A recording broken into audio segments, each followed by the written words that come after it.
Hi friends, hope you are all doing well. I am Dr. Ganguly. Welcome to my channel. Today I am going to talk about IELTS, and this is an exam which is very important in terms of getting admissions to universities around the world. Also, it is used for migration in some countries such as Canada, and also several companies use it to figure out whether the person who is applying knows the English language pretty well. So essentially this is a test of your listening, speaking, writing skills and so on. So let's go through some of the details about this exam and how you can prepare for this exam to maximize your score.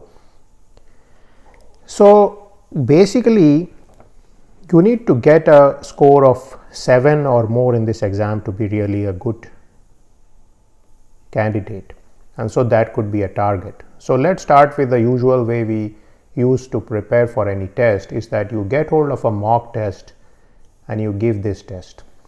And once you give this mock test, you are going to get a certain score, and look at your current score and then try to estimate how much you need to improve your score and exactly what are the different parts or different aspects of the exam which you need to improve in.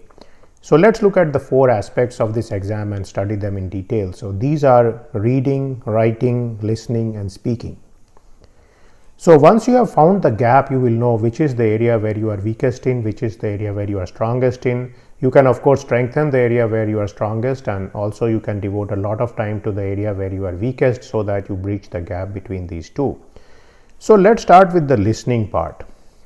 So essentially I would say that you should regularly listen to English news, and this is news which is read by news readers in countries which essentially speak English as a native language. So I would suggest listening to British or Canadian or US speakers, and essentially some channels which I like are BBC, CNN, PBS and CNBC. Now you don't need to subscribe to these channels. Wherever you are in the world, you can access all these channels through YouTube. And I especially like PBS, which is the public broadcasting service of the US.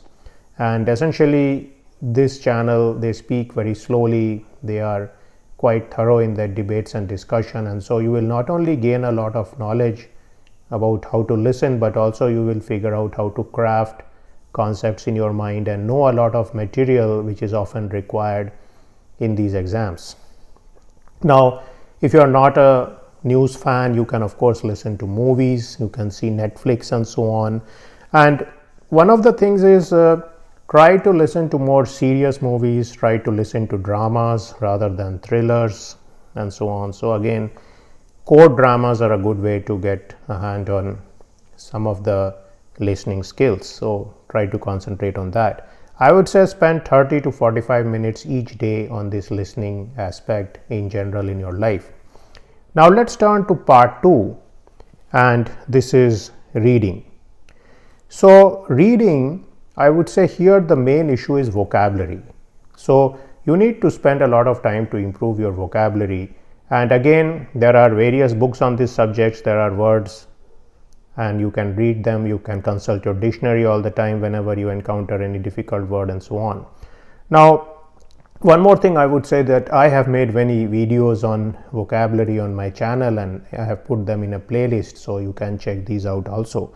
Whenever you encounter difficult and complicated words, try to use them in sentences, because that's how you get to know the words and their meanings very thoroughly. So this is something I have done in my videos on vocabulary.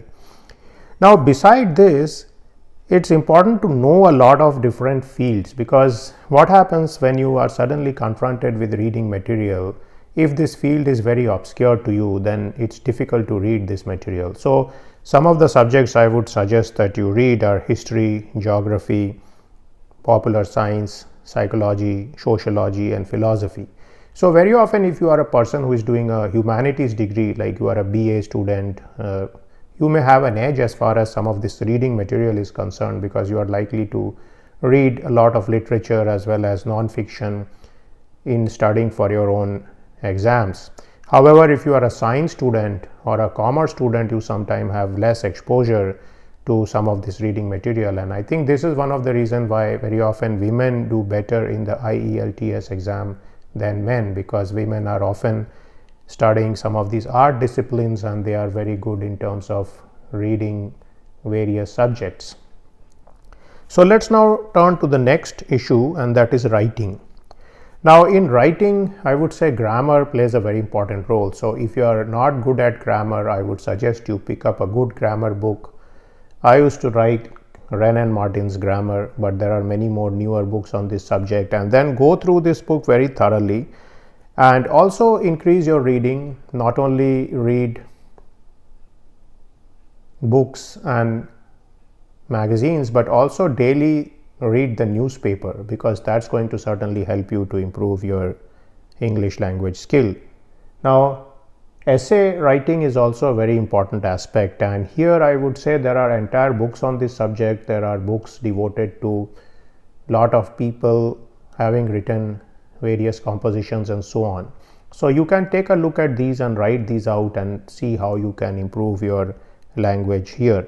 Now the IELTS provides a certain writing criteria which you can consider and try to optimize your writing in terms of this criteria. So like in many exams, the trick here is not necessarily to master writing, but also to give them what they want. So essentially you need to write in a manner in which these people are expecting your writing to be. But of course it helps that you have increased your writing skills over the years and become better in terms of grammar, because that's a problem which plagues you throughout your life. If you are bad at grammar, then your writing looks weird to people who know grammar very well.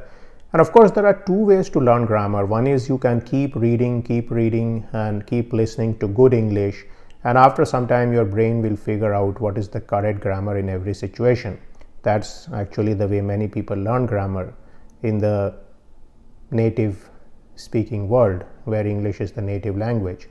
However, if you are somebody who has learned English largely as a bookish subject, then it is probably better to look at grammar as a theoretical subject and to master grammar in that way. So you can of course combine both for the best possible outcome.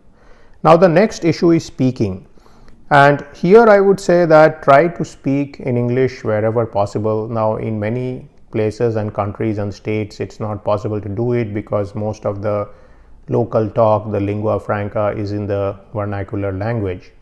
But you can always try to get to places where some English is being spoken and try to improve your English language skill. One of the things which is often suggested is that record yourself on the phone, and nowadays most people have a smartphone, and here the record function is there. I think very few people actually use the camera function and the video function well. So in fact the video function of any smartphone permits you to record yourself. So for example, I am recording this video on my phone. So you can certainly do it, and you can then look back at yourself and see what are the issues or the problems which you face as far as recording yourself is concerned and speaking is concerned. So this is certainly going to help you greatly, though it is somewhat cathartic when you see yourself for the first time. You are quite shocked and you are disappointed at your own English diction and so on. But with time going by, this generally becomes better, and so you will become better at speaking of the English language. So try to record yourself for about 2 minutes and see how you can express any particular concept well in these 2 minutes or more, and see if you can improve on this particular skill.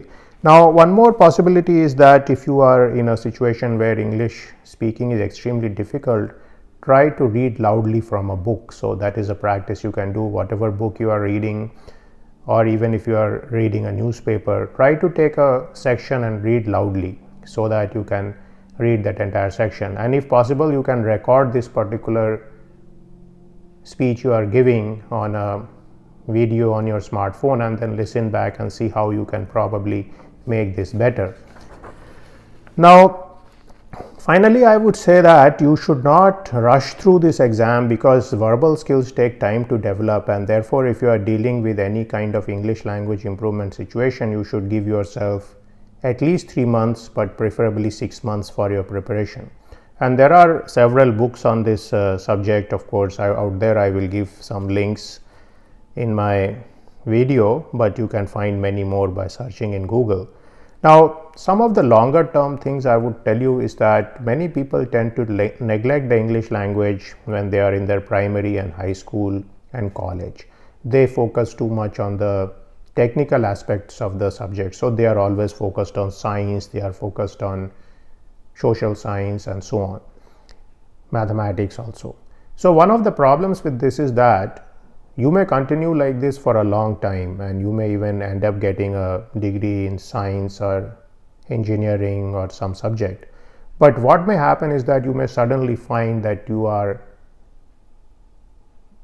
likely to go to some foreign country, or you want to apply to some foreign university, or you want to apply to some foreign company. And suddenly these people not only want to make sure that you have the requisite skills for your technical job or your job in general, but that you also know the English language very well, and then these people are going to throw the IELTS test at you. And so in order to prevent this shock, make sure that you are concentrating on the English language throughout your life as a student. It's much easier to do these things when you are at high school and in college. There are always libraries around you in college, and you can always go to the library and start picking up some thrillers and read those. At least you can start with mystery novels and so on. So it's much easier to do these things when you are younger than very late in life. And one more point I would say, which is related to gender, is that many men take language less seriously. They take skills more seriously compared to women, and that is why you often find a situation that women are often getting much better scores in the IELTS, and the men are not getting such good scores. So again, you need to take writing and reading and English language very seriously throughout your life, and also make it a point to diversify beyond the science, commerce and these domains, and to read a lot of things. Now, you don't need to actually do a BA degree to read humanities, psychology, sociology and so on. Some of these courses can be taken as part of your college curriculum. So wherever possible, if you are able to take some courses of a more generic nature in the humanities and social sciences, try to do that, and doing any such course will help you. There are also many courses in universities on English writing, composition and so on. Always try to take some of these courses. So there is nothing saying that if you are an engineer or a scientist or a commerce graduate or a business graduate, you cannot study philosophy or arts or literature. So there is no ban on that. So I hope you benefit from this video. Stay tuned to my